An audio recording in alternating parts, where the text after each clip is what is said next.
Majina yangu ni Pastor Brydon Mbogo. Kwetu ni hapa Muhalia, pande wa Kigama. Mtoto wangu anaitwa Trevor Disa.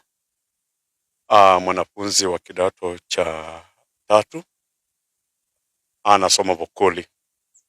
Ilikuwa jana ambapo mama alipata simu ya kwamba mtoto ni mgonjwa, ako kwa oxygen. Kwa wapi? Toka uende Mbale.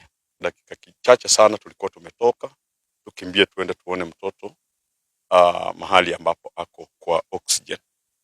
Kwa hivyo tulienda naye paka hospitali ya rifaro ya Mbale, na nilipoingia kwa haraka kwa sababu nilikuwa na hamu ya kwamba tufike kwa mwana wetu tuone ako namna gani, kama tunaweza msaidia.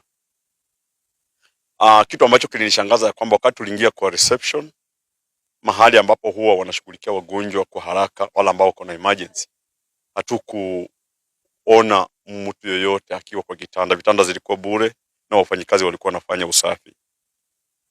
Madaktari wakatupokea kwa haraka, wakatupeleka hiyo upande mwingine, wanataka kutuelezea jinsi yalivyokuwa. Kitu ambacho nilisikia daktari akituambia ya kwamba mzazi, tumejaribu lakini imefanyika, tulishindikana. So na mimi nikamuuliza mmejaribu nini? So wakati nilipoangalia upande wa kulia kwangu, nikaona mtoto amewekwa kwa machela ya maiti, amefunikwa. Ilikuwa ni uchungu sana. Ni uchungu sana kwa sababu mtoto, kitu ambacho ninajua ama sheria inasema kwamba mtoto anapokuwa shuleni akiwa mgonjwa, mzazi lazima arifiwe, afike kwa mtoto, wasaidiane na shule jinsi wanaweza msaidia. Lakini hayo mimi sikuyapata. Niliitiwa mfu. Niliitiwa mtoto ambaye amekufa tayari. So na ikakuwa tu hivyo.